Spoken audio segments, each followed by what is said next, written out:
இருக்கிறார்.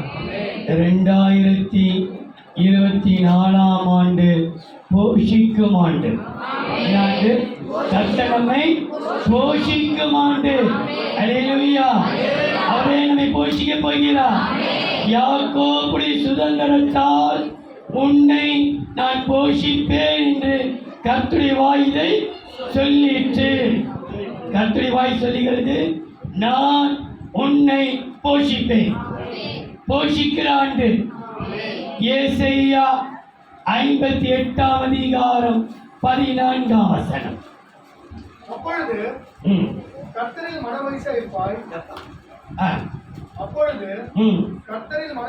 இருப்பாய். கர்த்தரில் மனமகிழ்ச்சியாய் இருப்பாய்.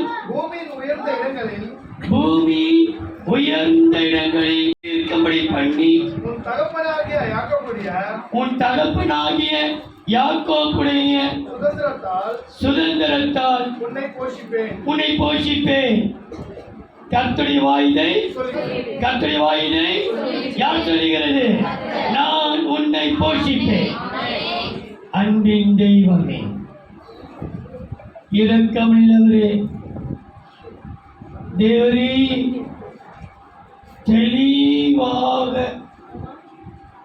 தெளிவுபடுத்தி உறுதிப்படுத்தி சத்தத்தை தொனிக்க பண்ணி,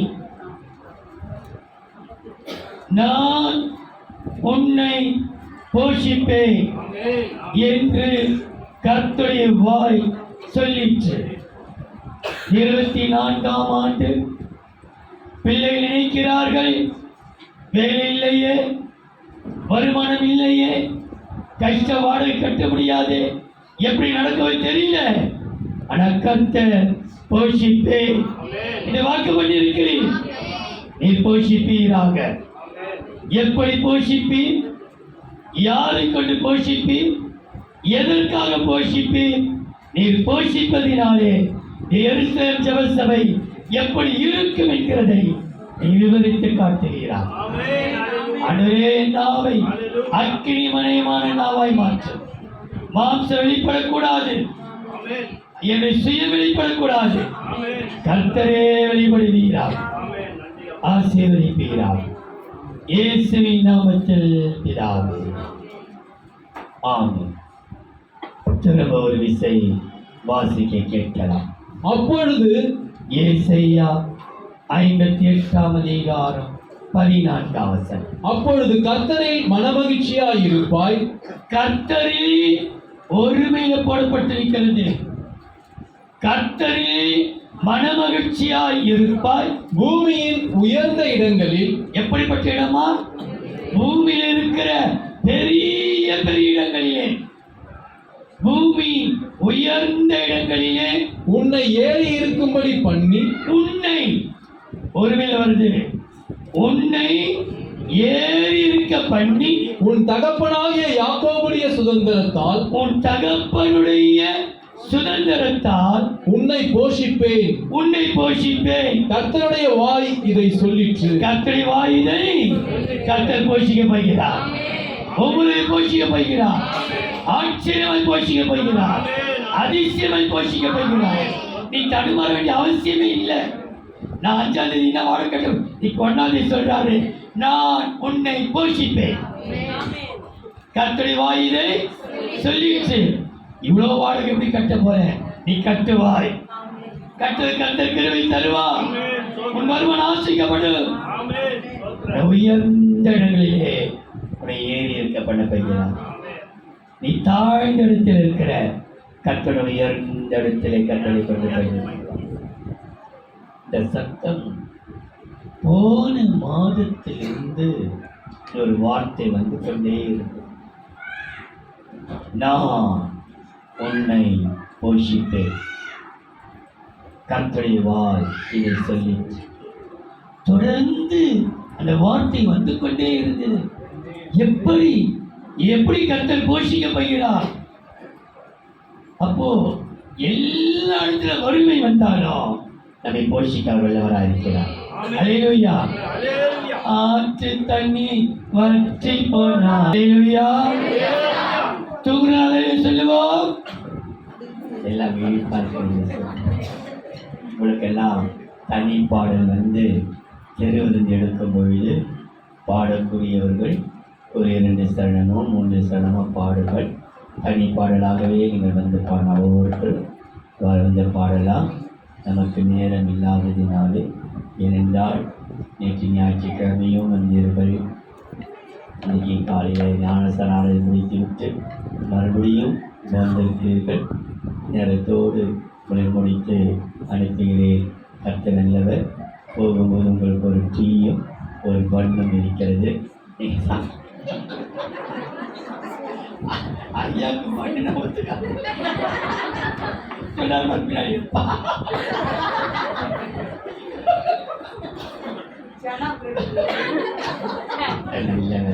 இந்த ரவரண்டோ நான் கற்பனை கருவைனாலே நம்ம உஷாமா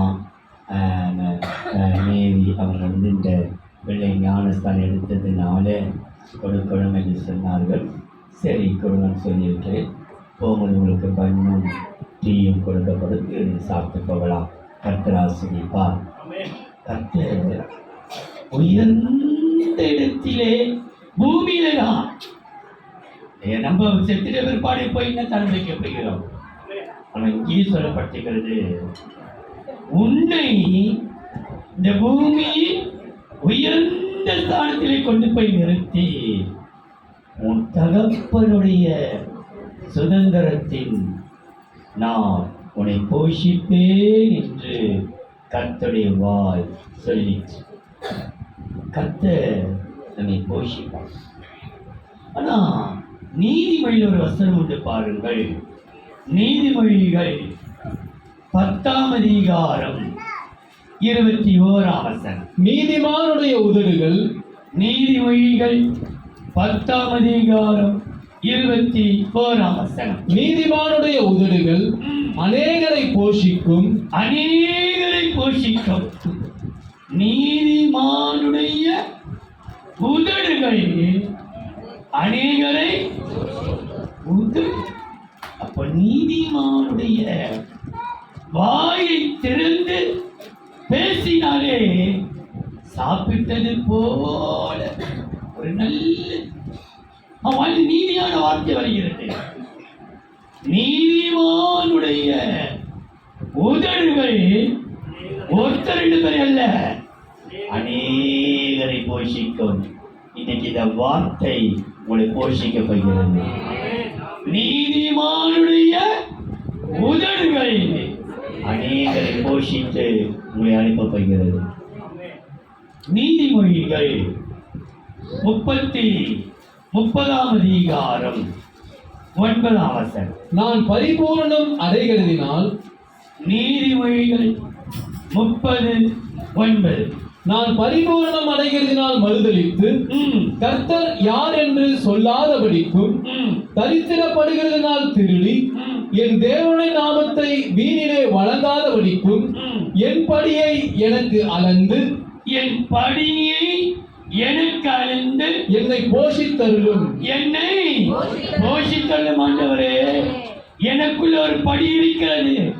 கர்த்தர் படி அளக்கிற தெய்வம். மரத்தை வைத்தவர் தண்ணீர் ஊற்றி வளர செய்து பூத்து குலுங்க வைப்பார்.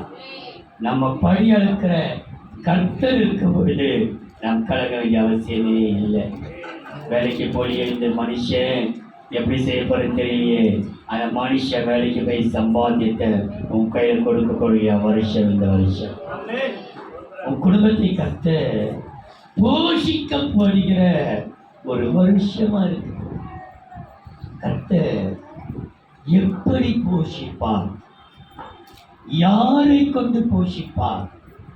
அவர் போஷிப்பதினாலே நமக்கு கிடைக்க போகிற நன்மைகள் ஒரு 5 காரியத்தை நான் சொல்லி முடிக்கிறேன். தேவன் எப்படி போஷிப்பார்? யாரை கொண்டு போஷிப்பார்? எதை வைத்து போஷிப்பார்? அவர் போஷிக்கிற விதம் ஆச்சரியமாக இருக்கிறது. முதலாவது பாருங்கள், உபாகமம் 8ஆம் அதிகாரம் 3ஆம் வசனம். அவர் உன்னை சிறுமைப்படுத்தி. உபாகமம் 8ஆம் அதிகாரம் 3ஆம் வசனம் 16ஆம் வசனம். அவர் உன்னை சிறுமைப்படுத்தி ம், உன்னை பசியினால் வருத்தி ம், மனுஷன் அப்பத்தினால் மாத்திரம் அல்ல ம். கர்த்தருடைய வாயிலிருந்து புறப்படுகிற ஒவ்வொரு வார்த்தையினாலும் பிழைப்பான் என்பதை ம், உனக்கு உணர்த்தும்படிக்கு ம். நீயும் உன் பிதாக்களும் அறியாதிருந்த மன்னாவினால் அறியாத மன்னாவினால் உன்னை போஷித்தார். மன்னாவினால் உன்னை போஷிப்பார். கர்த்தர் நம்மை போஷிப்பார். எப்படி போஷிப்பார்? மன்னாவினால். மன்னா என்றால் அர்த்தம் என்ன என்றால் இது என்ன? மன்னா என்றால் என்ன அர்த்தமா? இது என்ன? அந்த எபிரேய பாஷையிலே அந்த முதலாவது பனி பெய்ந்திருக்கும் பொழுது வெள்ளையான உருச்சியான ஒரு வஸ்து இருந்தது. அப்போ ஒருத்தர் இஸ்ரவேலர்கள் கேட்டுக்கொண்டார்கள் ஈப்ரூல, என்ன மன்னா மன்னா மன்னா அப்படின்னு. என்ன இது? என்ன இது? எனக்கு என்னப்பா இது? என்ன இது இருக்கு? மீன் வந்து விழுந்துச்சுன்னா சொல்லும், என்ன இது? என்ன? அது போல அந்த மண்ணா வந்து விழுந்தது. அவன் ஈப்ரூல என்ன வார்த்தையா? இது என்ன? இன்னைக்கு வெள்ளையா இருக்கு, இது என்ன? இது என்ன? எல்லாரும் ஒருத்தர் கேட்டுக்கொண்டார்கள். ஆகியதான் அது பெயர் மன்னா. மன்னா என்ன அர்த்தம்? இது என்னப்பா இது? வெள்ளையா இருக்கு, சிவப்பா இருக்கு, ருசியா இருக்குது, இது என்ன? வசனம் சொல்கிறது, மன்னாவினால் உன்னை போஷித்தார். இந்த மன்னா என்று சொல்லும் பொழுது ஆவிக்குரிய அர்த்தம் என்ன என்று நம்ம பார்க்கும்போது, மனுஷன் அப்பத்தினால் மாத்திரமல்ல, தேவனுடைய ஒவ்வொரு வார்த்தையினாலும் வசனத்தினாலும் பேய்ப்பாங்க. இன்னைக்கு இந்த மன்னாவை குறித்து ஒரு காரியம் சொல்கிறேன் பாருங்கள். யாத்திராகமம் 16ஆம் அதிகாரம் 31ஆம் வசனம். இஸ்ரவேல் வம்சத்தார் யாத்திராகமம் 16:31. இஸ்ரவேல் வம்சத்தார் அதற்கு மன்னா என்று பெயரிட்டார்கள். அதற்கு மன்னா என்று பெயரிட்டார். எதற்கு? அந்த வார்த்தை சொல்கிறது, அதற்கு மன்னா என்று பெயரிட்டார்கள். என்ன அது? வாசிப்பா. இஸ்ரவேல் வம்சத்தார் அதற்கு மன்னா என்று பெயரிட்டார்கள். அது கொத்தமல்லி அளவாயும். எப்படி இருக்குமா? அது கொத்தமல்லி எண்ணெய் எப்படி இருக்கு? கொத்தமல்லி அளவாய் எண்ணெய் அளவை போலவும் வெண்மை நிறமாயும் இருந்தது. எப்படி இருந்ததா? வெண்மை நிறமாய், வெண்மை நிறமாய் இருந்தது. அதன் ருசி தேனிட்ட பணிகாரத்திற்கு ஒப்பாய் இருந்தது. அது ருசி எப்படி இருந்ததா? தேனிட்ட பணியாரம். பணியாரமே ருசியா இருக்கும். இன்னும் அது தேன் ஊற்றி தேனில் ஊற வச்சு சாப்பிட்டா இன்னும் அதிகம். ஏன்னா சில வேளையில் இந்த நாட்டு மருந்து கடை இந்த பேரிஸ்லாம் போனால் ஆப்பிள் எல்லாம் தோலை உரிச்சிட்டு அந்த தேனில் ஊற வைப்பாங்க. ஆப்பிள், நெல்லிக்காய், எத்தனையோ பழங்கள் எது தேன் அப்படியே ஊறினே இருக்கு. தேனிட்ட பலகாரம்.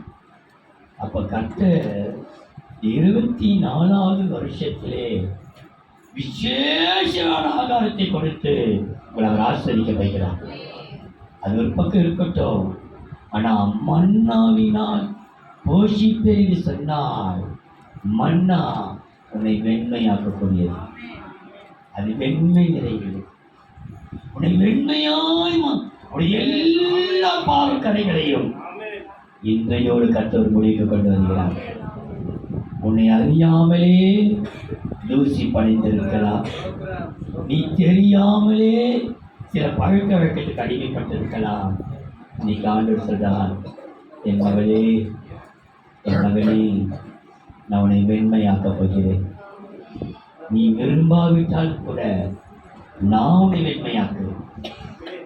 ஏனென்றால் எல்லாருக்கும் அந்த மன்னா, எளியவர்களுக்கு, பணக்காரர்களுக்கு, படித்தவர்களுக்கு, படிக்காதவர்களுக்கு, மீனவனுக்கு, செம்மறிக்கு எல்லாருக்கும் அந்த மன்னா கொடுக்கப்பட்டது. அப்படின்னா மன்னா உன்னை வெண்மை மாத்திரமல்ல. பாருங்கள், அந்த மன்னாவை குறித்து இன்னொரு வார்த்தை, எண்ணாகமம் 11ஆம் அதிகாரம் 7ஆம் வசனம். அந்த மன்னா, கவனிங்கள், அந்த வெண்மை நிறைந்த மன்னா, அந்த மன்னா கொத்தமல்லி விதயம் மாத்திரமும். எண்ணாகமம் 11:7. அந்த மன்னா, அந்த மன்னா கொத்தமல்லி விதயம் மாத்திரம், அதன் நிறம் முத்து போலவும் இருந்தது. எப்படி இருந்தது? இப்போ வெண்மையாய் ஜொலித்து வெண்மைக்குள்ளே ஒரு முத்தாய் கர்த்தர் மாற்றுகிறார். சிப்பிக்குள்ளே முத்து இருக்கிறது போல இந்த 2024ஆம் ஆண்டு கர்த்தருடைய கரத்திலே நீங்கள் வெண்மையாக்கி முத்தாய் ஜொலிக்க போகிறீர்கள். நம்புறீங்களா? ஒரு முத்தாய் மாற்ற போகிறார். உடனே அந்த மனை இவனையா கர்த்தர் மாற்ற போறாரு. நிச்சயம் மாற்றவர் வல்லவர். நீ நம்பினாலும் நம்பாவிட்டாலும் என் தேவன் மாற்ற வல்லவர். வெண்மையாக்கி முத்தாய் மாற்ற. ஆகையினாலே மன்னாவினால் உன்னை போஷிப்பார். இந்த வெண்மையாக்கி அவர் நம்மை முத்தாய், வெண்மையாக்கி முத்தாய் மாற்றுகிறார். வெளிப்படுத்தல் விசேஷம் 2ஆம் அதிகாரம் 17ஆம் வசனத்தை பாருங்கள். ஆவியானவர் சபைகளுக்கு சொல்லுகிறதை கவனியுங்கள். வெளிப்படுத்தல் 2:17. ஆவியானவர் சபைகளுக்கு சொல்லுகிறதை காதுள்ளவன் கேட்க கடவன். ஜெயம் கொள்ளுகிறவனுக்கு நான், ஜெயம் கொண்டவன், அதை ஜெயித்தவன். நேற்றோடு நீ உலகத்தை விட்டு ஜெயித்து மேல் வந்து விட்டார்.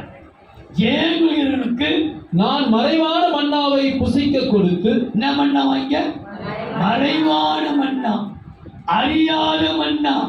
இந்த மன்னா, மறைவான மன்னாவை கொடுத்து அவனுக்கு வெண்மையான குறிக்கல்லையும், வெண்மையான ஒரு அடையாள சின்னம் குறிக்கல்லையும், அந்த கல்லின் மேல் எழுதப்பட்டதும் அதை பெறுகிறவனே அன்றி வேறொருவனும் அறியக்கூடாததுமாகிய புதிய நாமத்தை கொடுப்பேன் என்று எழுது.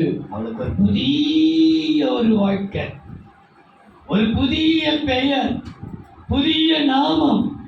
இன்னைக்கு ஒரு புது வாழ்க்கை. நீ நினைச்சே பார்க்க முடியாத ஒரு முன்னக்கு தவிர வேற யாருக்கும் அந்த வாழ்க்கை தெரியாது. நீ வாழ்கிற வாழ்க்கை ஒரு விசேஷ, ஒரு புதிய, பெறுகிறவனே அல்லாமல் வேற ஒரு அதை அறியவே முடியாது. அப்ப கர்த்தர் உனக்கு ஒரு புது வாழ்க்கை, வெண்மை நிறைந்த வாழ்க்கையை கர்த்தர் கொடுத்து உன்னை நடத்த வைக்கிறார். ஆண்டவர் உன்னை மன்னாவினால் போஷித்து வெண்மையும் முத்தாய் மாற்ற வைக்கிறார். ஏன் தெரியுமா? நீ ஜெயித்து விட்டாய். இந்த வருஷத்திலே நீ தோற்கவே மாட்டாய், தோற்கவே மாட்டாய். கிட்ட வரும் தோல்வி, ஆனா ஜெயிச்சிருவேன். தோல்வி தழுவது போல இருக்கும், ஜெயிச்சு மேல வந்துடுவேன். உன்னை எந்த சத்தரவும் உன்னை தோற்கடிக்கவே முடியாது. சங்கீதத்திலே ஒரு வசனம் உண்டு. அவர் எப்படி நம்மை போஷிக்கிறார், நம் மன்னாவினால் போஷிக்கிற கர்த்தர் எப்படி போஷிக்கிறார் பாருங்கள். சங்கீதம் 28ஆம் சங்கீதம் 9ஆம் வசனம். தேவரீர் உமது ஜனத்தை ரட்சித்து. கவனிங்கள், 28ஆம் சங்கீதம் 9ஆம் வசனம். தேவரீர் உமது ஜனத்தை ரட்சித்து உமது சுதந்திரத்தை ஆசீர்வதியும். அவர்களை போஷித்து அவர்களை என்றென்றைக்கும் உயர்த்தியருளும். என்றென்றைக்கும் உயர்த்தியருளும். அந்த உயரத்தில் வைக்கப்படுகிறார். உன்னை போஷிக்கிறது மாத்திரமல்ல, அன்றாட காட்சியா வந்தது சாப்பிட்டோம் அதல்ல, உன்னை போஷித்து உயர்ந்த இடத்திலே. இன்னும் ஒரு வசனம் பாருங்கள், சங்கீதத்திலேயே 78ஆம் சங்கீதம் 24, 25. மன்னாவை அவர்களுக்கு ஆதாரமாக வருஷிக்க பண்ணி மன்னாவை 78ஆம் சங்கீதம் 24-25. மன்னாவை அவர்களுக்கு ஆதாரமாக வருஷிக்க பண்ணி வானத்தின் தானியத்தை அவர்களுக்கு கொடுத்தார். வானத்து தானியம் உங்களுக்கு எங்கிருந்து வரும்? எங்கிருந்து வந்தது உங்களுக்கு? வானத்திலிருந்து கர்த்தரே கர்த்தரே வானத்தின் தானியத்தை அவர்களுக்கு கொடுத்தார். தூதர்களின் அப்பத்தை மனுஷன் சாப்பிட்டான். தூதருடைய அப்பத்தை மனுஷன் சாப்பிட்டார். அவர்களுக்கு ஆதாரத்தை பூரணமாய் அனுப்பினார். எப்படி அனுப்பினாரா? பூரணமாய். கொஞ்சம் இல்ல, குறைவா இல்ல, பூரணமா. ஒரு பிளேட் வாங்கி 3 பேர் சாப்பிட்டல்ல, ஒரே ஒரு ஜூஸ், ஒரே ஒரு 3 in 1, 2 bar 1, அதுவே இவ்வளோண்டு சாத்துக்குடி ஜூஸ். அத்தோட சொல்கிறாங்க பாரு, 2 போடுமா, 10 நெஞ்சு கூட நனையாம தொண்டை போட்டு அப்படியா கருத்தை கொடுக்க மாட்டான். எனக்கு கொஞ்சம் இன்னைக்கு மட்டன் பிரியாணி, மட்டன் குழம்பு கொண்டு சொன்னார். கொண்டு வரல,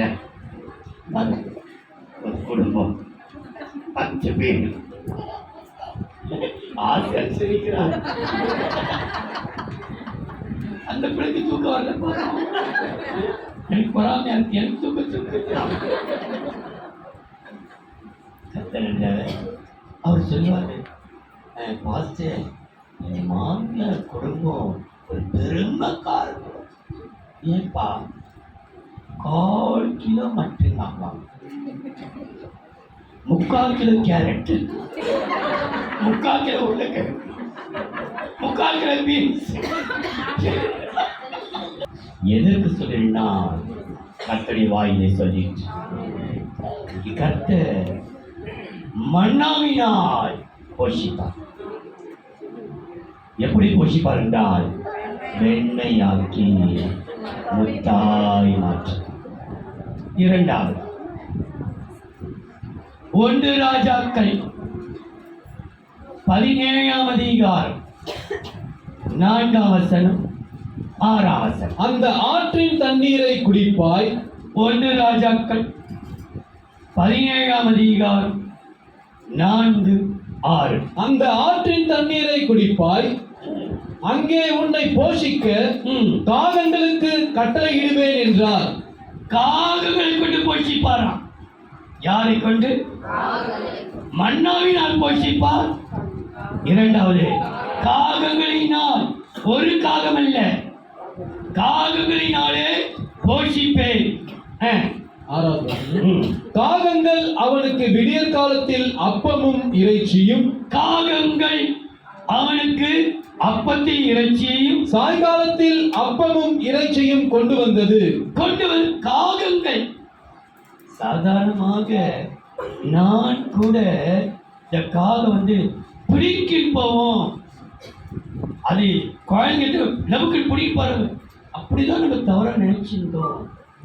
எனக்கு ஆண்டவர் நேற்று ஆவிக்குரிய ஒரு அர்த்தத்தை கட்ட சுட்டி காண்பித்தார்.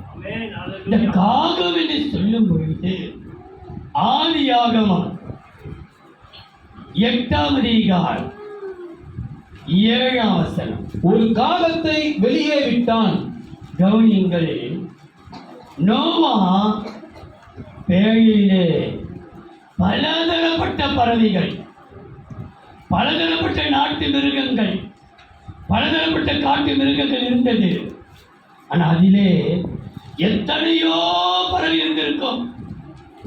புறாவை கூட அனுப்பியிருக்கலாம். புறா 12ஆம் வசனம் தான் வருது. 12ஆம் வசனத்திலே 7ஆம் வசனத்தில் சொல்லப்பட்டிருக்கிறது, நோவா ஊழியக்காரருக்கு அடையாளம், பேழை சபைக்கு அடையாளம். பேழையிலிருந்து தானே காகத்தை அனுப்புகிறார், சபையிலிருந்து ஒரு மனுஷனை அனுப்புகிறார். காகத்தை வெளியே அனுப்பினார். அது புறப்பட்டு பூமியின் மேல் இருந்த ஜலம் வற்றி போகும் வரைக்கும் போகிறதும் வருகிறதுமாய் இருந்தது. போகிறது வருகிறவன் வருகிறதுமாய். நான் யோசித்து பார்த்தேன், ஒரு சபைக்குள்ளே காகத்தை போல நம்ம உள்ள இருக்கணும். அங்க போடப்பட்டிருக்கு. திரும்ப வாசிப்பது வசனம். ஒரு காகத்தை வெளியே விட்டான், வெளியே விட்டால் அது புறப்பட்டு புறப்பட்டு பூமியின் மேல் இருந்த பூமி மேல் இருந்த ஜலம் வற்றி போகும் வரைக்கும், ஜலம் பூமியில இருக்கிற வரைக்கும், பூமியில ஜலம் என் ஜீவன் இருக்கிற வரைக்கும் அது சபைக்கு போகிறதும் வருதமாய் இருந்தது. ஆனா 12ஆம் வசனம் சொல்லுது புறாவை பற்றி. 12ஆம் வசனம், பின்னும் 7 நாள் பின்னும் 7 நாள் பொறுத்து அவன் புறாவை வெளியே விட்டான், வெளியே விட்டால் அது அவனிடத்திற்கு திரும்பி வரவில்லை. திரும்பி சமைட்டு போட்டு போச்சுதான். என்ன வரலையா? புறா வரவே இல்லை. ஆனா காகம் அப்படி அல்ல. பூமியிலே ஜீவன் இருக்கிற வரை, வாழ்வோ சாவோ, என்னை ஒரு சபையில கொண்டு வந்து உட்கார வச்சுட்டாங்க. காக குணத்தை பார்த்தீங்களா? அது பூமியிலே தண்ணீர் வழித்து போகிற வரைக்கும் அது போகிறதும் வருகிறதும் போகிறதும் வருகிறதும். அந்த காகத்தை காலமெல்லாம் சபையில பார்க்கலாம். இப்போ ஒரு ஆவிக்குரிய மனுஷனுடைய வாழ்க்கையை இந்த காகம் காண்பிக்கிறது. கர்த்தர் சொல்றார், இந்த காகங்களை கொண்டு நம்மை போஷிப்பேன். எலியாவே, தீர்க்கதரிசியே, கர்த்தருக்கு முன்பாக நிற்கிற ஊழியக்காரனே, உன்னை யாரை கொண்டு போஷிப்பேன் என்றால் புறாவை போல அல்ல. யாரை கொண்டு போஷிப்பாரா? காகங்களை கொண்டு. நம்ம நினைக்கிறோம் காகம் புரியும் போற காகங்களாச்சே. இல்லவே இல்லை. அது போகிறதும் வருகிறதும் போகிறதும் வருகிறதும். சபையை விட்டு எந்த சூழ்நிலையும், பேயை விட்டு எந்த சூழ்நிலை போகவே இல்லை. நோவாவோடு கொள்கின்ற இந்த காகத்தை குறித்து வேதம் சொல்கிறதை பாருங்கள். ஏசாயாவின் புஸ்தகம் 34ஆம் அதிகாரம் 11ஆம் வசனம். நாரையும் முள்ளம் பன்றியும். ஏசாயா 34:11. நாரையும் முள்ளம் பன்றியும் அதை சுதந்தரிக்கும், ஆந்தையும் காக்கையும் அதிலே குடியிருக்கும். காக்கைகள் குடியிருக்கும். காகம் அலைந்து திரிய இந்த வருஷத்திலே இங்கிருந்து அங்கிருந்து அலைச்ச நாய் படாத பாடு. இந்த வருஷம் ஆரம்பிச்சு நான் படாத பாடுபட்டுட்டேன். தேவன் விடவே மாட்டார். நீ ஒரே இடத்திலே சுகமாய் குடியிருக்க பண்ணுவார். காகம் குடியிருக்கும். குடியிருக்க பண்ணி ஆசீர்வதித்து பாருங்கள். மத்தேயு சுவிசேஷம் மன்னிக்கணும், லூக்கா 12ஆம் அதிகாரம் 24ஆம் வசனம். காகங்களை கவனித்து பாருங்கள். ஆண்டவராகிய இயேசு கிறிஸ்து யாரை கவனித்து பார்க்க சொல்றாரு? அன்னப்பறவை பார், அழகா இருக்கு பார். மயிலப்பார், குயிலப்பார். அப்படி சொல்லல. எதை பார்க்க சொல்றாரு? காகங்கள். தேவ பிள்ளைகளே, இன்னைக்கு நம்ம கிளியை வளர்த்தா கிளி பேச வைக்கிறோம் கூண்டில் அடைச்சி. ஆனா காகத்தை அழைத்து சாப்பாடு கொடுக்குறோம். எப்படி கூப்பிடுறோம்? கா கா. அது பாஷை நம்ம கூப்பிடுறோம். கிளி நம்ம பாஷையில பேசுது. கிளி அழகானது, நம்ம பாஷையில் பேசுது, நம்ம கொடுக்குறோம். ஆனா காகத்துக்கு அது மாத்திக்க தேவையில்லை. அது பாஷை பண்ணி நீ கூப்பிட்டாலும் அது வரும். வா வந்து சாப்பிடு, வா வட வரவே வராது. எப்படி கூப்பிடு? நீ கா கா கனி கூப்பிட்டாலும் அது வரும். அப்போ அது மாத்திக்காதது. தான் ஸ்தானத்துல தனக்கு ஒரு ஸ்தானம் உண்டு. அது யாருக்கு?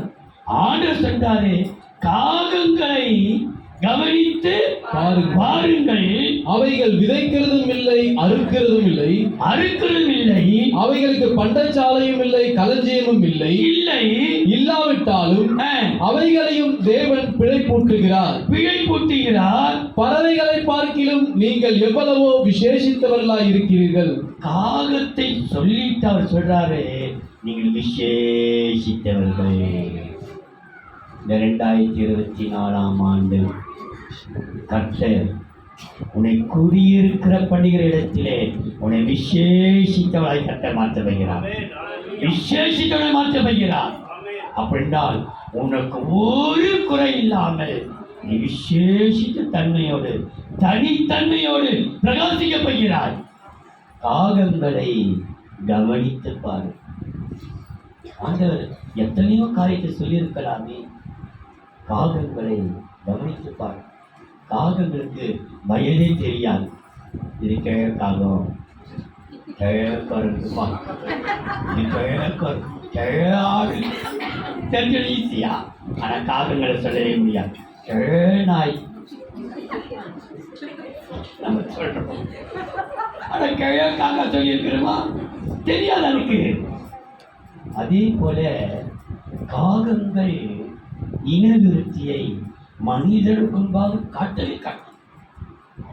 காகங்கள் இனவிருத்தியை யாராலையும் பார்த்திருக்க முடியும். அதே போல ஒரு காக்கா செத்துட்டா அந்த கூட்டமே இருக்கும். ஆனா நீங்க பாருங்க, அதுக்கப்புறம் பார்த்தா அந்த செத்து போன காக்கா எப்படி இருக்குமே தெரியாது. அது எப்படி போச்சு, எப்படி வந்து தெரியாது. அதனுடைய காரியங்களே அந்தரங்க வாழ்க்கையோ அது வெளியரங்கமான வாழ்க்கையோ மரண வாழ்க்கையெல்லாம் அதை கண்டுபிடிக்கவே முடியாது. நம்ம சொல்ற காக்கா காக்கா, ஆனா காக்கா ஒரு விசேஷத்தன்மை. நம்ம நேசரை பற்றி சொல்கிறது, என் நேசர் காகத்தை போல அவருடைய முடி கருமை. நேசர் கூப்பிட்டு பேசுகிறார் மணவாட்டி. நான் நினைக்கிறேன் உன்னத பாட்டு 5ஆம் அதிகாரத்திற்கு 11ஆம் வசனத்தை பாருங்கள். அவர் தலை தங்கமயமாய் இருக்கிறது. அவர் தலை தங்கமயமாய் இருக்கிறது. அவர் தலைமயிர் சுருள் சுருளாயும் சுருள் சுருளாயும் காகத்தை போல் கருமயமாய் இருக்கிறது. காகத்தை போல அவர் அந்த வார்த்தை சொல்லி கருமையா இருக்கு சொல்லியிருக்கலாமே. கருமையா இருக்கு சொல்லியிருக்கலாம். காகத்தை போல. ஓ, நேசர் மீது அந்த காகத்தை கொண்டு அமர வைக்கிறாள் பாருங்கள். யோபில் ஒரு வசனம் உண்டு பாருங்கள். யோபின் புஸ்தகம் 38ஆம் அதிகாரம் கடைசி வசனம் 41ஆம் வசனம். காக்கை குஞ்சுகளை யோபு 38:41. காக்கை குஞ்சுகள் தேவனை நோக்கி கூப்பிட்டு. எதை நோக்கி கூப்பிடுகிறது? யோபு எழுதியிருக்கிறார். உத்தமன், சன்மார்க்கன், தேவனுக்கு பயந்தவன். காக்கை குஞ்சுகள் தேவனை நோக்கி கூப்பிடுகிறது. ஆதாரம் இல்லாமல் பறந்து அலைகிற பொழுது அவைகளுக்கு இரையை 147ஆம் சங்கீதத்தை கூட இருக்கிறது. 9ஆம் வசனம். அவர் மிருக ஜீவன்களுக்கும் 147ஆம் சங்கீதம் 9ஆம் வசனம். அவர் மிருக ஜீவன்களுக்கும் கூப்பிடுகிற காக்கை குஞ்சுகளுக்கும் ஆதாரம் கொடுக்கிறார். யார் கொடுக்கிறாரு? கூப்பிடுகிற காக்கை குஞ்சுகளுக்கும் ஆகாரம் கொடுக்கிறார். நம்ம யாருமே தூங்க வேண்டாம். கூப்பிடுகிற தேசிய சபையில நாங்கள் பக்கத்தில்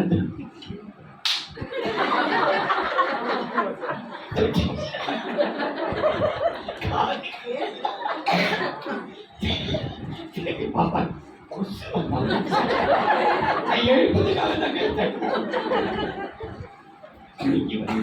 நம்ம தேவ சமூகத்தில் இருக்கிறோம். இதுக்கு ராத்திரி எல்லாம் மூச்சு இருக்கோம். 2 சபையில வந்து எங்களுக்கு தான் தூக்கம் கோட்டுவா எங்களை கோட்டுவா.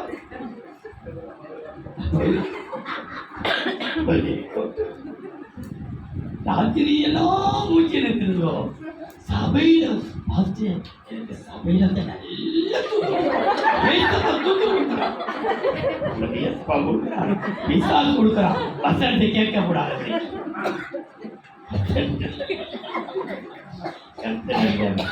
அப்போ கர்த்தர் உன்னை போஷிப்பார். மன்னாவினால் போஷிப்பார். இரண்டாவது காகங்களால் போஷிப்பார். இதுதான் நமக்கு எழுத வேண்டியது. ஆனால் காகங்களை எப்படி போஷிக்கிறார் என்றால் அவர்களை குடியிருக்க செய்து விசேஷித்தவனாய் மாற்றி நம்மளை குடியிருக்க செய்து விசேஷமாய் மாற்றுகிறார். ஒரு வருகைக்காக நீ வரும் அநேகர் எதிர்பார்ப்பார்கள். விசேஷமான எதிர்பார்ப்பாக மாற்றுகிறார். நீ வரும்படி ஆசைப்படுவார்கள். ஐயோ வரா ஆசிரிக்கப்பட்டவர்களே, உள்ளே வாரும், நீ வந்தாலே எனக்கு போதும். அப்பேற்பட்ட ஒரு விசேஷமான மூன்றாவது பாருங்கள், சங்கீதத்தின் புஸ்தகம் 81ஆம் சங்கீதம் 16ஆம் வசனம். உச்சிதமான கோதுமையினால் அவர்களை போஷிப்பார். உச்சிதமான கோதுமையினால், உச்சிதமான கோதுமையினால் போஷிப்பார். மன்னாவினால் போஷிப்பார். காகங்களினாலே போஷிப்பார். கோதுமையினால், உச்சிதமான கோதுமை. காகங்கள் என்றால் கர்த்தருடைய சபைக்கு வருகிறவர்கள். அதை மறந்துடாதீங்க. கர்த்தருடைய சமூகத்தை விட்டு விடாதவங்க, அவங்களை கொண்டுதான் நம்மளை போஷிப்பார். சபைக்கு வந்து அடிக்கடி வந்து போகிற பிள்ளைகள் நிமித்தமாக அதை போஷிக்க வல்லவராக. ஏன்னா காகம் பூமியிலே அதை தண்ணீர் வச்சு பூமியை உயிரிருக்கிற வரைக்கும் அது வருகிறதும் போகிறதுமா இருந்தது. இங்கே பார்க்கிறோம், கோதுமையினாலே போஷிப்பேன். கோதுமை எதை காண்பிக்கிறது என்றால் நம்முடைய சமாதானத்தை வாழ்க்கை. நீங்க வாசித்து பாருங்கள். 147ஆம் சங்கீதம் 14ஆம் வசனம். அவர் உன் எல்லைகளை சமாதானம் உள்ளவைகளாக்கி, உன் எல்லை எங்கும். கோதுமைன்னு சொன்னா யாரெல்லாம் விரோதம் பண்ணார்களோ, ஹவுஸ் ஓனர் பண்ணியிருக்கலாம், கொடுத்திரக்காரி பண்ணியிருக்கலாம், அக்கம விருதப்பட்டிருக்கலாம். ஆனால் ஆண்டுடைய வார்த்தை, நீ 24ஆம் ஆண்டு நீ இருக்கும் எல்லா இடத்திலே கர்த்தருக்கு சமாதானம் கொடுக்கப்படுகிறார். உடைய எல்லைகளை சமாதானமாக்கி உச்சிதமான கோதுமையினால் உன்னை திருப்தியாக்குகிறார். என்ன செய்வாரா? திருப்தி. வாழ்க்கையிலே திருப்தியே இல்லை. 23 எனக்கு ஒரு திருப்தியே இல்லை, எப்படியும் போயிடுச்சு. ஆனால் தேவ பிள்ளையே, 24ஆம் ஆண்டு கோதுமையினால் போஷிப்பேன் என்ற அர்த்தம் என்ன? எங்களுக்கு ஒரு சமாதானம், ஒரு திருப்தி. திருப்தினால் நடத்துவார். இந்த திருப்தியோடு கூட ஒரு ஆசிரியத்தை பாருங்கள். ரூத்தின் புஸ்தகம் 2ஆம் அதிகாரம் 14ஆம் வசனம். பின்னும் போவாஸ், ரூத் 2:14. பின்னும் போவாஸ் சாப்பாட்டு வேளையில் அவளை பார்த்து, நீ இங்கே வந்து இந்த அப்பத்திலே புசித்து காடியிலே உன் துணிக்கையை தோய்த்துக் கொள் என்றால், அப்படியே அவள் அறுப்பறுக்கிறவர்கள் அருகே உட்கார்ந்தால் அவளுக்கு வறுத்த கோதுமையை கொடுத்தான். கோதுமை, உச்சிதமான கோதுமை, வறுத்த கோதுமையை கொடுத்தா அவள் சாப்பிட்டு திருப்தி அடைந்து மீந்ததை வைத்துக் கொண்டாள். மீந்ததையும் திருப்தி மீந்து எடுத்து வைக்கிறாள். உன் பரிசுல என்னைக்குமே குறையாத அளவுக்கு ஒரு மீந்து இருக்க போகிறது. பஞ்சா பறந்த நாட்கள் உண்டு.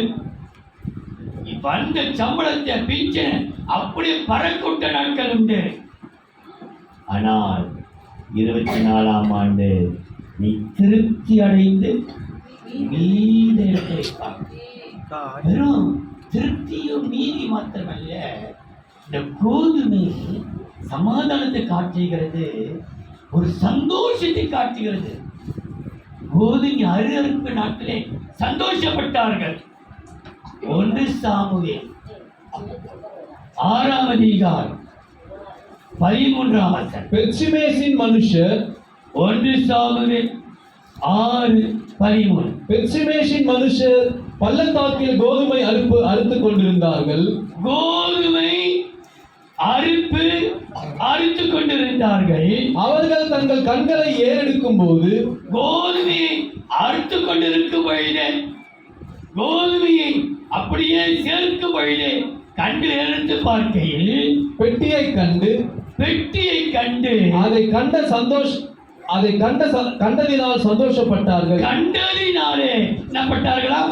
சந்தோஷம். அப்போ இந்த கோதுமையை சமாதானத்துக்கும் சந்தோஷத்துக்கும் அடையாளம் காட்டுகிறது பைபிள்.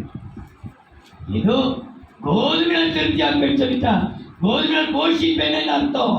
உன் வாழ்க்கையிலே இதுவரைக்கும் நீ அனுபவியாத சந்தோஷம், அனுபவிக்காத ஒரு சமாதானம், எப்ப பொழுது வச்சாலும் டென்ஷன் பார்ட்டி தான் எப்போதுமே. அது நான் யோசித்து பார்த்தேன்.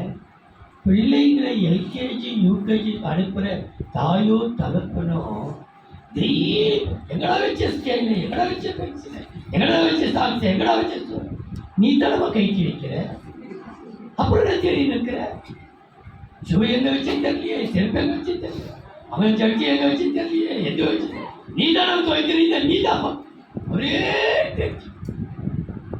தெய்வ பிள்ளைகளே. அதனால உன் நிம்மதி கெடலாம். இன்னைக்கு சொல்கிறார், அந்த சின்ன சின்ன சமாதான கேடு கூட வீட்டுக்குள்ள இருப்பதே இல்லை. கோதுமையினாலே உன்னை போஷித்தேன். கோதுமை சமாதானம், கோதுமை சந்தோஷத்தை காணும். அப்படி என்றால் சந்தோஷமும் உனக்கு ஒரு திருப்தியும் தேவன் கொடுக்கிறவராயிருக்கிறார்.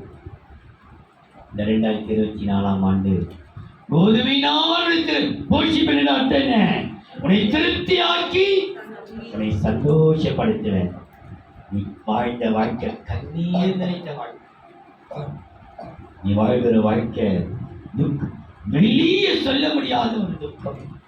பேருக்கு ஜோடியா போவாங்க தான், ஜோடியா வருவாங்க தான், குடும்பத்தில் அதுங்க பார்க்குறவங்க கண் இது என்னமா இப்படி சுத்துதுங்களம்மா, இதுக்கு வேலை வைக்கலையா, அதுக்கு படாத பாடு, நாய் படாத பாடு, கண்ணீரும் வேதனையும் துக்கமும் சண்டையும் சஞ்சலமும் போராட்டமும் வெறுமையும் விரக்தியும் தான். ஆனால் ஊர் கடைக்கு சேர்த்து சுத்தட்டும், உன் கண்ணு பட்டு தான் அது கொண்டு இல்லாம ஆயிடுச்சு.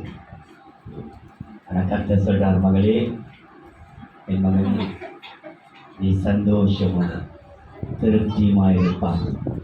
ஏன் தெரியுமா? கர்த்தர் கோதுமையினால் உன்னை போஷிப்பார். இந்த கோதுமை திருப்தியும் சந்தோஷம் சொல்கிற இந்த வார்த்தை எரேமியாவிற்கு பாருங்கள். எரேமியாவின் புஸ்தகம் 31ஆம் அதிகாரம் 12ஆம் வசனம். அவர்கள் எவர்கள் விரக்தி அடைந்து போய் கண்ணீரும் கவலையும் போராட்டமும் பிரச்சனையோடு தான் நீ சபைக்கு வந்திருக்கிறார்கள். ஆனா போகும்பொழுது அவர்கள் வந்து சீயோனின் உச்சியிலே கெம்பீரித்து கர்த்தரருளும் கோதுமை திராட்சரசம் எண்ணெய் ஆட்டுக்குட்டிகள் கன்றுக்குட்டிகள் என்பவைகளாகிய இந்த நன்மைகளுக்காக ஓடி வருவார்கள். அவர்களுடைய ஆத்துமா நீர்ப்பாய்ச்சலான தோட்டம் போல் இருக்கும். அவர்கள் இனி தோய்ந்து போவதில்லை.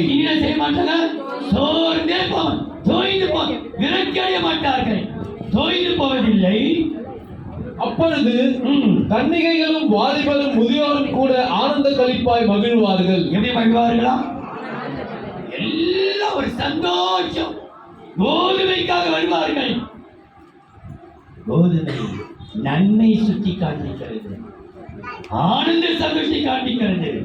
அதனால் கர்த்தர் சொல்றாரு, உன்னை கோதுமையினால் உன்னை போஷிப்பேன், மன்னாவினால் போஷிப்பேன், காகங்களினால் போஷிப்பேன், கோதுமையினால் போஷிப்பேன். நமக்கு கர்த்தர் கோதுமையினாலே போஷிக்க அவர் வல்லவராக இருக்கிறார். கோதுமை உடலும் உள்ளமும். அப்போ ஆண்டவராகிய இயேசு கிறிஸ்து கூட சொன்னார், சீமோனே சீமோனே, கோதுமையை சுலகினால் புடைக்கிறது போல சாத்தான் உன்னை புடைப்பதற்கு என்னிடத்தில் கேட்டுக்கொண்டான். நானோ உன் விசுவாசம் ஒழிந்து போகாதபடிக்கு. அப்படின்னா அந்த கோதுமையை ஆண்டவராகிய இயேசு கிறிஸ்து கொண்டு வருகிறார். காகத்தை கொண்டு வந்தார், கோதுமை கர்த்தர் கொண்டு வருகிறார். ஆகையினாலே இந்த கோதுமை குறித்து தேவன் எத்தனையோ ஆவிக்குரிய ரகசியம் இருக்கிறது. ஆகையினாலே உன்னை கோதுமையினால் போஷிப்பான், காகங்களினால் போஷிப்பான், மன்னாவினால் போஷிப்பான். நான்காவது எபேசியரின் புஸ்தகம் 5ஆம் அதிகாரம் 29ஆம் வசனம். தன் சொந்த மாம்சத்தை பகைத்தவன் ஒருவனும் இல்லையே, கர்த்தர் சபையை போஷித்து காப்பாற்றுகிறது போல ஒவ்வொருவனும் தன் மாம்சத்தை போஷித்து காப்பாற்றுகிறான். சபையை போஷித்து காப்பாற்றுகிறது போல. அப்படின்றால் சபையினால் போஷிக்கப்படுவது. யாரால் போஷிக்கப்படுவீர்கள்? சபையால். மன்னாவினால் போஷிப்பேன், காகங்களினால் போஷிப்பேன், கோதுமையினால் போஷிப்பேன், சபையினால் போஷிப்பேன். இந்த சபை என்று ஆவிக்குரிய அர்த்தம் எதை சொல்கிறது? ஏன் சபையில போஷிப்பார்? தேவ சபையிலே தேவன் எழுந்தருளியிருக்கிறார். தேவன் நடுவிலே நியாயம் விசாரிக்க. உன்னை விசாரிப்பதற்கு 82ஆம் சங்கீதம் 1ஆம் வசனம். தேவ சபையிலே தேவன் எழுந்தருளி இருக்கிறார். சபையிலே உன்னை போஷிப்பேன். தேவ சபையிலே தேவன் எழுந்தருளியிருக்கிறார். தேவர்களின் நடுவிலே அவர் நியாயம் விசாரிக்கிறார். விசாரிக்கிறார். உனக்கு நியாயம் விசாரிக்கிறான். உனக்கு ஜட்ஜ்மெண்ட் எழுத இல்லை. உன் நியாயத்தை நீ சொல்லுமா, அவன் நியாயத்தை சொல்லட்டும். 2 பேரையும் விசாரிக்கிறான். ஒரு தலைப்பட்சமா விசாரிச்சுட்டு நீ மோசம் அவன் நல்லவன், அவன் மோசம் அவன் சொல்லிட மாட்டார். சபையிலே உன்னை போஷிப்பதை அர்த்தம்தான். சபையிலே கர்த்தர் உன்னை விசாரிப்பார். விசாரிக்கிற ஒரு தேவன் சபையில உண்டு. யார் விசாரிக்கிறார்களோ இல்லையோ, யார் விசாரிப்பாரா? கர்த்தர். அப்போ நம்ம இப்படிதான் சொல்லுவோம், யார் விசாரிக்கார் கட்டி கூட பரவாயில்லை, கர்த்தர் விசாரி, இவருக்காக கர்த்தர் நிற்பார். அப்பா நான் விசாரிக்க வாய், கர்த்தனால வருவாரா? நீ எதிர்பாராத ஒரு ஆளோட வந்து ஏன் ஒரு மாதிரி இருக்கு, என்ன ஆச்சு, ஏன் வந்து, எதுக்காக வந்து, என்ன பண்ண? அப்போ தேவன் யாரு மூலமாகவும் நம்ம எதிர்பார்த்தது ஒரு பக்கம், ஆனா விசாரிப்பு வேறொரு பக்கம். நீ மௌனமாக இருந்தால் யூதருக்கு ரட்சிப்பு வேறொரு இடத்துல வந்துடும். அதனாலே நம்ம முந்திக்கொள். அப்ப சபையிலே போஷிப் என்றால் அவர் விசாரிப்பார். அவர் விசாரிக்கிற தேவனாச்சே. அவர் உங்களை விசாரிக்கிறவரானபடியினால் கவலையில் அவர் வாசியுங்கள். இந்த சபையை குறித்து வேறு சொல்கிறது.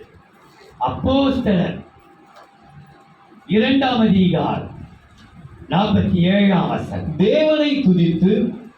அப்போஸ்தலர் 2ஆம் அதிகாரம் 47ஆம் வசனம். தேவனை துதித்து ஜனங்கள் எல்லாரிடத்திலும் தயவு பெற்றிருந்தார்கள்.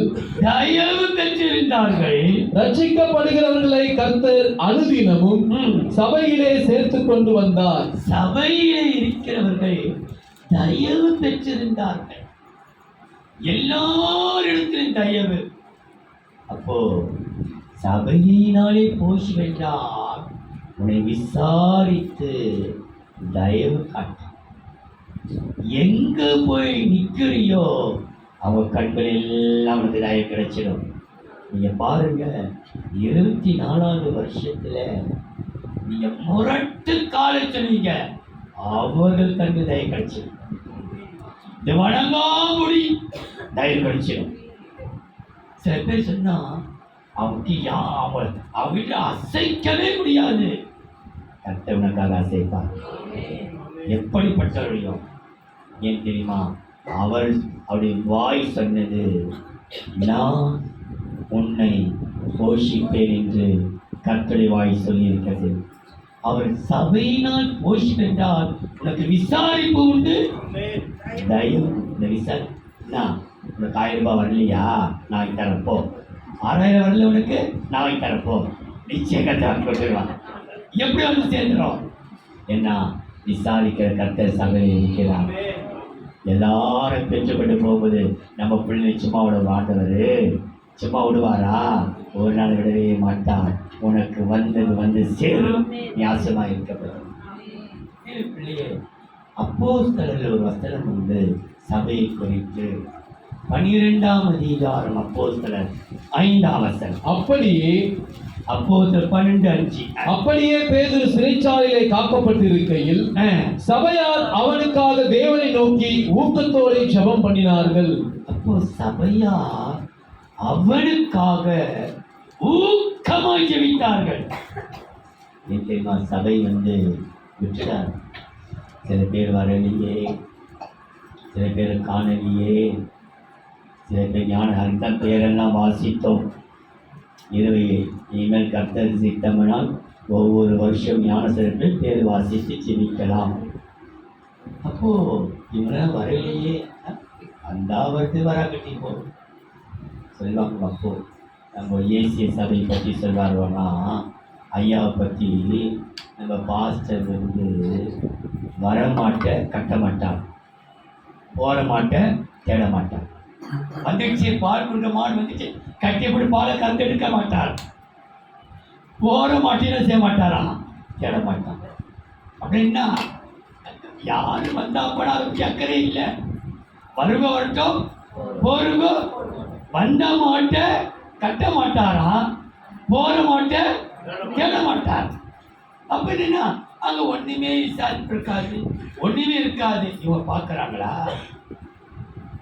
அவர்களுடைய பெருமூச்சு, கண்ணீர், வேதனை, வியாகுலம், கர்ப்பவதிகளை போல படுகிற வேதனைகள்.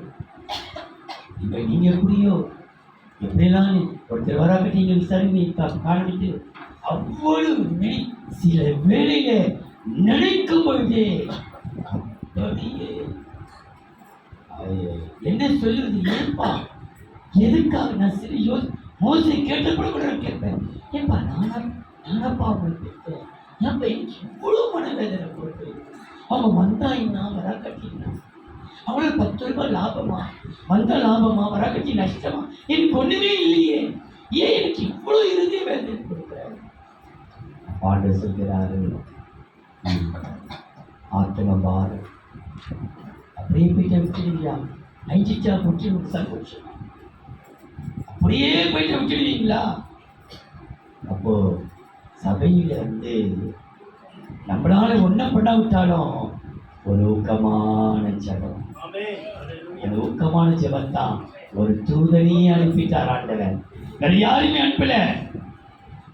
பேதுருக்கு 1ஆம் காவல், 2ஆம் காவல், 3ஆம் காவல், 4ஆம் காவல். ஒரு காவல் எத்தனை இருக்கிறாங்க? 4 பேர். 16 சேவகரை தாண்டி வந்துட்டான். காரணம் ஒரே தூதன். இன்னைக்கு தேவ பிள்ளையே, சபையால் உன்னை போஷிப்பேன், சபையால் போஷிக்க வேண்டாம், விசாரிப்போம், தயவும் உண்டு சொல்லுவோம்.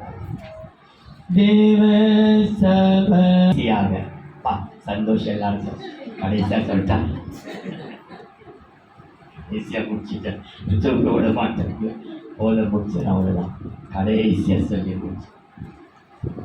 வெளிப்படுத்தல் விசேஷம் 12ஆம் அதிகாரம் 6ஆம் வசனம். ஸ்திரீயானவள் வெளிப்படுத்தல் 12:6. ஸ்திரீயானவள் வனாந்தரத்திற்கு ஓடி போனால் அங்கே 1260 நாளளவும் அவளை போஷிப்பதற்காக தேவனால் ஆயத்தமாக்கப்பட்ட இடம் அவளுக்கு உண்டாயிருந்தது. அவளுக்கு இதுவரைக்கும் கைவிடாது, இனிமேல் கைவிட மாட்டேன். இங்கே தேவனால் போஷி, தேவன் என்று சொல்லும் பொழுது ஒரு காரியத்தை சொல்கிறேன் பாருங்கள். மத்தேயு சுவிசேஷம் 15ஆம் அதிகாரம் 32ஆம் வசனம். பின்பு கவனியுங்கள், மத்தேயு 15ஆம் அதிகாரம் 32, 34 37. பின்பு இயேசு தம்முடைய சீஷர்களை அழைத்து, ஜனங்களுக்காக பரிதபிக்கிறேன், இவர்கள் என்னிடத்தில் 3 நாள் தங்கியிருந்து சாப்பிட ஒன்றுமில்லாது இருக்கிறார்கள். கவனியுங்கள், இங்கே ஒரு ஆவிக்குரிய ரகசியத்தை சொல்கிறேன். அங்கே 3 நாட்களாக இயேசுவின் பிரசங்கத்தை கேட்டுக்கொண்டே இருக்கிறார்கள்.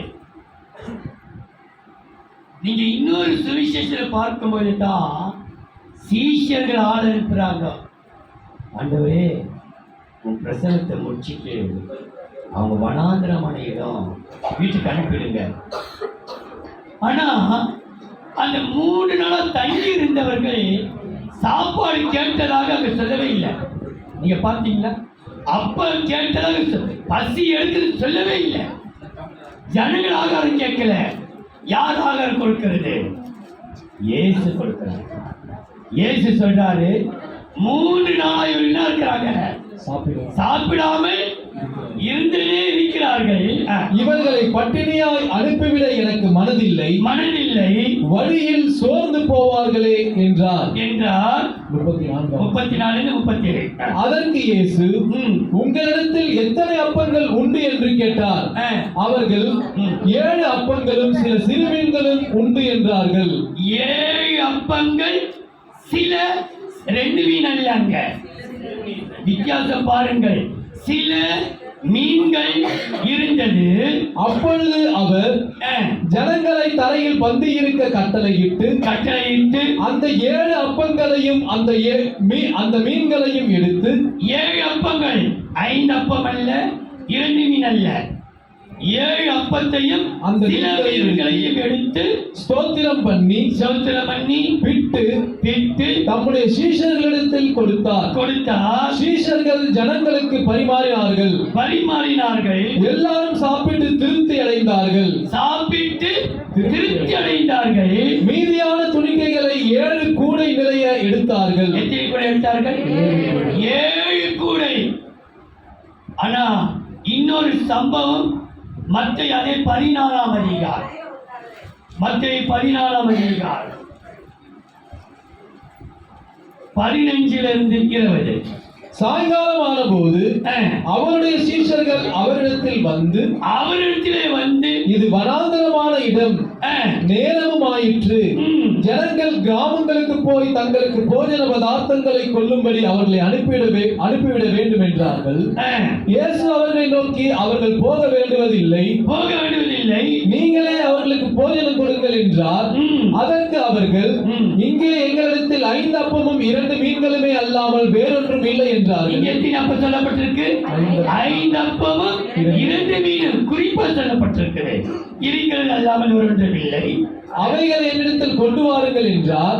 அப்பொழுது அவர் ஜனங்களை புல்லின் மேல் பந்தியிருக்க கட்டளையிட்டு அந்த 5 அப்பங்களையும் அந்த 2 மீன்களையும் எடுத்து வானத்தை அண்ணாந்து பார்த்து ஆசீர்வதித்து அப்பங்களை பிட்டு சீஷர்களிடத்தில் கொடுத்தார். சீஷர்கள் ஜனங்களுக்கு கொடுத்தார்கள். எல்லாரும் சாப்பிட்டு திருப்தி அடைந்தார்கள். மீதியான துணிக்கைகளை 12 கூடை நிறைய எடுத்தார்கள். எத்தனை கூடை எடுத்தார்கள்? 12 கூடைகள். கவனிங்கள், இப்போ ஒரு சந்தர்ப்பத்திலே 3 நாளா காத்திருக்கிறாங்க, கர்த்தர் கொடுக்கிறார். இன்னொரு சந்தர்ப்பத்திலே அப்பதான் கூடி வந்திருக்கிறார்கள், ஒரு நாள் கூட்டம் சொல்லி அனுப்பிடுறாரு ஆகாரம் கொடுத்து. இன்னொரு சம்பவம் சொல்லுது பாருங்கள், ஜனங்கள் வந்து கொண்டிருக்கும் பொழுதே அப்படி மனதுருக்கம் வரும் பொழுது ஜனங்கள் வருகிறதை பார்த்து மனதுருக்கத்தினால் சொல்கிறார். லூக்கா எழுதின சுவிசேஷம், மன்னிக்கணும், யோவான் எழுதின சுவிசேஷம் 6ஆம் அதிகாரம் எடுத்துக்கொள்ளுங்கள், 5ஆம் வசனம். இயேசு தம்முடைய கண்களை ஏறெடுத்து பாருங்கள், யோவான் 6ஆம் அதிகாரம் 5ஆம் வசனம், 9ஆம் வசனம், 11ஆம் வசனம், 13ஆம் வசனம், 14ஆம் வசனம். இயேசு தம்முடைய கண்களை ஏறெடுத்து இயேசு நின்று பார்த்திருக்கிறார்.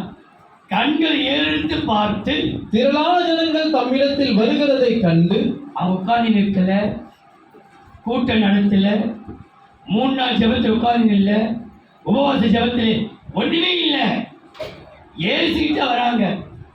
திரளான ஜனம் வருகிறதை இயேசு கண்டு பிலிப்புவை நோக்கி இவர்கள் சாப்பிடத்தக்கதாக அப்பங்களை எங்கே கொள்ளலாம் என்று கேட்டார். இங்கே ஒரு பையன் இருக்கிறான், அவன் கையில் 5 வார்கோதுமை அப்பங்களும் 2 மீன்களும் உண்டு. ஆனாலும் அவைகள் இத்தனை ஜனங்களுக்கு எம்மாத்திரம் என்றான். இயேசு அந்த அப்பங்களை எடுத்து ஸ்தோத்திரம் பண்ணி சீஷர்களிடத்தில் கொடுத்தார். சீஷர்கள் பந்தியிருந்தவர்களுக்கு கொடுத்தார்கள். அப்படியே மீன்களையும் அவர் எடுத்து அவர்களுக்கு வேண்டிய மட்டும் கொடுத்தார். வேண்டிய மட்டும். எத்தனை மட்டுமா? வேண்டிய மட்டும். ஏன்னா நீங்க வாசிக்கும் போது யோசித்தேன், 3 நாள் உட்கார்ந்தவர்களுக்கும் ஆகாரம் கொடுத்தார், 1 நாள் உட்கார்ந்துட்டு ஆகாரம் கொடுத்தா, வந்துட்டு இயேசு சும்மா வந்து பார்த்துட்டு போறாங்க பத்தியா, விசிட் பண்றாங்களே, விசிட் பண்றவங்களுக்கும் கத்தேடி அனுப்புறாரா? அவருடைய மனதுருக்கம். எத்தனையோ முறை நான் வாசித்திருக்கிறேன். கர்த்தர் நேற்று தினத்தை இது ஒரு பாடமா கட்டாரு. உன்னை தேடி 3 நாளா உட்கார்ந்து கொடு, 1 நாள் இருக்கிற அவங்களுக்கு கொடு. சும்மா உன்னை வந்து பார்த்துட்டு போறாங்க இல்லையா, எதையாவது கொடுத்து அனுப்பு. பெருமையா மாத்திரம் அனுப்பிடாது. ஒரு மனது இருக்கும். கர்த்தர் ஏதாவது ஒரு தண்ணியோ டீயோ ஒரு பண்ணோ ஒரு பிஸ்கெட்டோ அவங்களுக்கு பிடிக்குதோ இல்லையோ, ஆனா எனக்கு என்ன நான் கொடுத்துடணும். சில பேருக்கு பிடிக்காது, ஆனா அவங்க சொல்லுவாங்க பாய்ச்சல் கொடுத்துட்டா நான் சாப்பிட்டேன், பாய்ச்சல் கொடுத்துட்டா நான் குடிச்சிட்டேன், எனக்கு பிடிக்காதுதான், அவர் கொடுத்ததுனா நான் சாப்பிட்டுட்டேன். ஏன் சொன்னா அது அன்பினால் கொடுக்கப்பட்டது. இயேசுடைய மனதுருக்கத்தை பார்த்தேன். 3 நாளா காத்திருந்தாங்க, ஜனங்க கேட்கவே இல்லை. அப்போ 1 நாள் உட்கார்ந்து இருக்கிறாங்க. சீசனுக்கு பசி எடுத்துக்கிச்சு. அவங்க தான் சொல்றாங்க, ஜனத்தை என்ன பண்ணிடு, அனுப்பிடுங்கப்பா, அனுப்பிடுங்க, எங்களை வழியில வாங்கிக்கிட்டோம். அவர் சொல்றார், வாடப்பா இங்கே இருந்து சாப்பிட்டு போட்டோம். ஆனா ஜனங்கள் வருத்தார். இயேசு சந்திச்சு போக அவருமே செலுத்தணும். அப்பதான் இந்த தேவனால் என்றால் ஒரு நிறைந்த குடம், 7 குடம், 12 குடம், 4 குடம், ஒரு நிறைவு இருந்து கொண்டே இருக்கும். நிறைவு மாத்திரமல்ல, இன்னும் ஒன்று சொல்லி முடிக்கிறேன் பாருங்கள். தானியேலின் புஸ்தகம் 4ஆம் அதிகாரம் 12ஆம் வசனம். அதன் இலைகள் நேர்த்தியும் அதன் கனிகள் மிகுதியுமாய் இருந்தது. மிகுதி நிறைவு, அதுதான் மிகுதியுமாய் இருந்தது. எல்லா ஜீவனுக்கும் அதில் ஆகாரம் உண்டாயிருந்தது. எல்லா ஜீவன்களுக்கும், ஒருத்தருக்கு 2 பேருக்கு அல்ல, எல்லாருக்காக உண்டா இருந்தது. அதன் கீழே வெளியின் மிருகங்கள் நிழலுக்கு ஒதுங்கினது. அதன் கொப்புகளில் ஆகாயத்து பட்சிகள் தாபரித்து சகல பிராணிகளும் அதனால் போஷிக்கப்பட்டது. அதனாலே ஒரு நிறைவு, மிகுந்த நிறைவு, ஒரு ஐக்கியம் சபையில் ஒரு பெரிய எல்லாருக்கும் அந்த மரத்துக்கு காட்டு மிருகம், நாட்டு மிருகம், பறவைகள் எல்லாம் போஷிக்கப்பட்டது. இயேசுவால் ஏழை பணக்காரன் இல்லை, அது விசேஷித்த ஒரு நிறைவு, ஒரு ஐக்கியம் கூட சொல்லலாம். அதை விட இன்னொரு விசேஷம் என்றால் அது போஷிக்கப்படுவது ஒரு சமாதானம். அப்போஸ்தலர் 12ஆம் அதிகாரம் 20ஆம் வசனம். அக்காலத்திலே அப்போஸ்தலர் 12:20. அக்காலத்திலே ஏரோது தீரியர் பேரிலும் சீதோனியர் பேரிலும் மிகவும் கோபமாயிருந்தான். தங்கள் தேசம் ராஜாவின் தேசத்தினால் போஷிக்கப்பட்டபடியினால் ராஜாதி ராஜாவுடைய தயவினாலே நிறைவினாலே போஷிக்கப்படுகிறதினால் அவர்கள் ஒருமனப்பட்டு அவனிடத்தில் வந்து ராஜாவின் வீட்டு விசாரணைக்காரனாகிய பிலாத்துவை தங்கள் வசமாக்கி சமாதானம் கேட்டுக்கொண்டார்கள். என்ன கேட்டுக்கொண்டார்களா? ஒருமனப்பட்டு சமாதானம். வாழ்க்கையிலே நிறைவும் சமாதானம் தேவனால் கொடுக்கும்.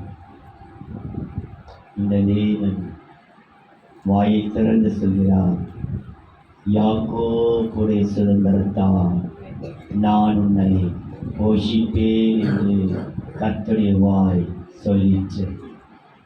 மன்னாவினால் போஷிப்பார், காகங்களினால் போஷிப்பார், கோதுமையினால் போஷிப்பார், சபையினால் போஷிப்பார், தேவனாலே போஷிப்பார். அதனுடைய அர்த்தம் என்னென்னு உங்களுக்கு விவரித்து சொல்லியிருக்கிறேன். கர்த்தர் உங்களுக்கு கிருபை தருவாராக. வரிசையாக இருக்கார்கள். சுத்தம் செய்யும் தெய்வமே, நன்றியோடு சோதரிக்கிறோம். ஆண்டவரே, இந்த நல்ல விசேஷித்த நாளிலே எங்களை போஷிப்பேன் என்று சொல்லியிருக்கிறேன். இதை பார்க்கிற பிள்ளைகள், கேட்கிற பிள்ளைகள் எல்லாம் தேவனால் போஷிக்கப்பட கர்த்தர் கிருபை செய்கிறார். வந்திருக்கிற ஒவ்வொருவரையும் கர்த்தர் ஆசீர்வதிப்பீராக. தொடர்ந்து கிருபை செய்வீராக. இயேசுவின் நாமத்தில் பிதாவே, ஆமென். வருஷம் உட்கார்ந்து